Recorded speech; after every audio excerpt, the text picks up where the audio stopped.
All right. It's day 23, friends. And it's going to be a bit of a doozy, this one. I think I'm in a bit of a mood, and I had quite a night last night, so I have a feeling I'm going to deliver if I let my mouth go. I had one of those nights, I'm not going to say what happened or why, where I spent an extended period of time in a state of extreme emotional distress. This doesn't happen to me often. God willing, it doesn't happen to you often either. If it does, to just some examples of the kind of things that do cause it, if you have a work environment that's so utterly crushing that you can't make it through a single day, or you're in a kind of relationship where you end up in like 5-hour battles at night that leave you completely physically and spiritually destroyed, we need to find a way out of that. Especially if it's happening often. I mean, I guess in the best relationships that can happen, but it shouldn't be like normal, let's say. And I'm fine now. The storm has passed. I'm not repressing anything. It is what it is. But if you had asked me, "Hey, Bren, how you doing?" my answer would be, I am just utterly defeated. And it's just one of those days I just woke up defeated. I had lost. So progress. How do you make progress, and how much does progress even matter when you feel like this? How much do any of your habits or consistencies or intentions matter when you're truly beaten for a day? I mean, I find them very important. I've had enough of these days to know the things that I can do that will make me worse and the things I can do that will make me better. And I think that finding some common ground with yourself and getting something done on a day like today is worth about 100 normal victories. You know what I mean? And I know I use these terms like victory and defeat, and they're pretty grandiose, but it's how I perceive things, and I don't think it's an unhealthy way to perceive things either. That being said, I don't brute force my way through the day either. I don't grit my teeth and tie my shoes extra tight and repeat some sort of masculine aphorism. I have no need for any of those things. And just as an aside, if this sort of emotionality is disconcerting to you, or if you're the type of person that is more or less of the mind that you should never feel this way, or you don't feel this way, or get over it, or stop feeling sorry for yourself, it's not clever or tough to presume that you have a more stable life than I do, or anyone else. It is not a sign of intellectual or philosophical superiority to position yourself in such a way that you don't have high highs and don't have low lows. I feel things pretty heavily sometimes, and I've in equal measure been accused of not feeling anything at all. The reality is I'm a larger, complex person, and so are most people. Sometimes it helps to pull yourself up by your bootstraps, but it's also generally a useless thing for someone to say, in general. So how do you make progress on days like today? And what level of progress is important? I don't take days like today on my back. I don't. I don't roll over. I don't resign myself to the couch. I refuse to do those things. And I've done them before, don't get me wrong.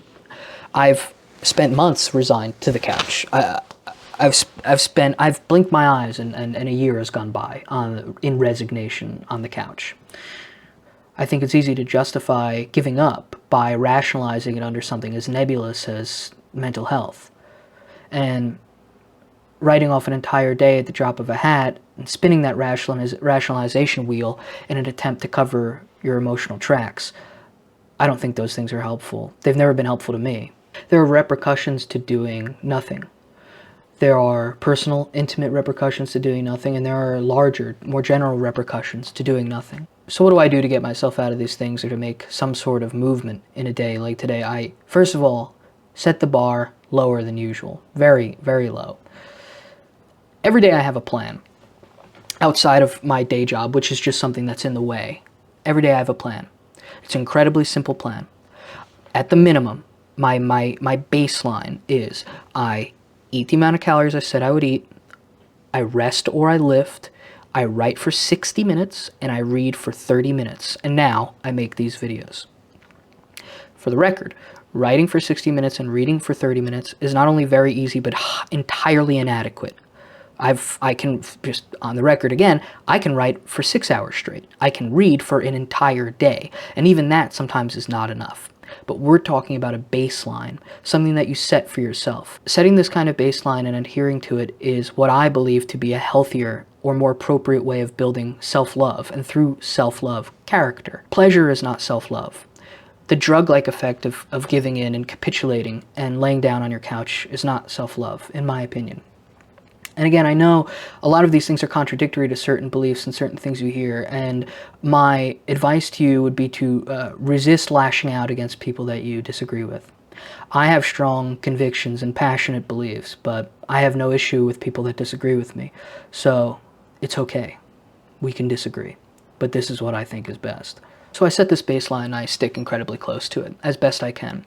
On a day like today, what was my 60 minutes of writing like? Well, I hit my little 60-minute timer, and then I sort of just bounced around my room, and I didn't really do anything. I wrote a sentence here and there, I tinkered together a thought. Most of it was not fiction, it was things that were going on in my head, and I allowed the timer to expend itself, and that was my 60 minutes.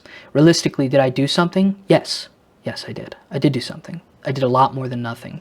And maybe there's a better time to add this little line, but something is infinitely more than nothing. A little bit is infinitely more than zero. And it's important to keep that in mind always if you want to survive the battles you're going to have every day and you're trying to move towards something that is maybe greater than yourself. I want to do all of these things in my core, in my heart of hearts. I want to do these difficult, complex things no matter what, but I am also, like anyone else, primed to unconsciously escape from them as best I can. Distractions, cheap thrills, and easy outs, and an escape route, all of these things they're all things that I'm looking for in my own, somewhere in my unconscious, or more directly on days like today. So I wrote kind of for 60 minutes. I set the bar so low that so long as I think I tried, that was more than enough. Everything I wrote today will be deleted, it'll be forgotten, it doesn't count, it doesn't exist, but it was way more than nothing. For my 30 minutes of reading, anything is reading, any text is reading. I looked at this, I looked at that, I looked around my room, I read words on my phone, I read words in a book, but I set a timer, I let it go to 30, and I didn't do absolutely nothing. I didn't have to lift today, so that was an easy out. What would I have done if I had to lift today? I don't know. Maybe I wouldn't have recorded it. Maybe I would have just walked in and gone straight to the treadmill, right? Just start walking down the treadmill. It's pretty hard to rationalize your way out of that, right? I can literally walk from my house into the gym onto the treadmill. It's all one giant motion. You don't have to set up anything. Set the bar there if you have to. No matter how lofty all of your goals are, no matter how high your plans, they can always be reduced on the day if they must be. But you should really, I would really abandon the idea of giving up for your own mental health for a day. I think the implications there are more deeply rooted than one might imagine. And you owe it to yourself. So if you fail everything anyway, fail in terms of, yesterday was a day from hell, today you're semi-conscious. Your baseline, as low as you can get it, it's still too high. Okay, all right. You just go again tomorrow. You can do that. You can do that. But I bet you could do more. I bet you could ink something out. And not because it's the grind set, not because it's the stoic thing to do, but because you are always in a dance with yourself, with your own perception of yourself, with your own expectations. And I cannot repeat enough that the most loving thing you could do to yourself is not betray yourself. And so find some way to extract an action out of your day that will at the very least live up to the idea of what you were supposed to do. And then you haven't lost, you can have lost. But you still might. You still might fail. You could set the bar, you could abandon the bar, you could fuck up the whole day. And then what? And we go again tomorrow. Go again tomorrow. And it's incredibly simple, and it's super, it's almost frustrating, and it's one of the reasons why things like Stoicism are so appealing to people, because the aphorisms, the sentences, the clauses are so simple. And that's not what I'm talking about in particular, but there is a simplicity to most truths. And it's frustrating, but the reality is it doesn't matter what the truth is. It usually matters when you get it, where you get it, why you get it, and who delivers it to you. The truth is almost always too simple to bear. I remember when I worked at a coffee shop, there was a man named James that came in, and he was an old, picture an old like 19th century aristocrat in his like late 60s, early 70s. And he was a very heavy set man. He walked with a cane that had a skull on the top of it. Like the guy was legit. And he had a dog, I'll never forget, he had a dog that was shaped like an end table. I swear to God, you could put a coffee on the dog's back. Not relevant, but he was incredibly brilliant and generous, and he came in every day, and he was just this calm, intelligent person that never spoke down to any of us and just kind of would talk to us, and clearly was probably quite lonely. And this was a very long time ago, but I remember I was having a very weird month, something romantic. I was in a love triangle or something, let's assume it was cool like that. And I was not myself. As I said, I'm normally not downbeat. And he spoke to me all day about it, and I didn't really change my tune, but I did listen and acknowledged everything he said. And then towards the end of the day, he was on his way out, and he looked at me, and he gave me this incredibly sincere look. And he wasn't saying it like dismissively or condescendingly, and he just said, he said, "You do know everything's going to be okay, right?" Like, he was like, "You know that, right?" And it's such a absurdly ordinary thing to say. And if you're in a heightened state, it's infuriating for someone to say that to you, but it is an undeniable truth. Now, of course, you have to contextualize what okay is. What is okay for you? What's okay for other people? How do you make this judgment? But on the grand scheme, when you look at everything, the most honest thing he could have said to me in that moment was, everything's going to be okay. And that's true. It's true now. It'll be true tomorrow. You could have the worst day of your life and still things will be okay. You could lose the most important person and still things will be okay. You can't move me on this. And I would suggest finding a way of convincing yourself of this truth, because it is absolutely true. Everything's going to be okay. It's fine.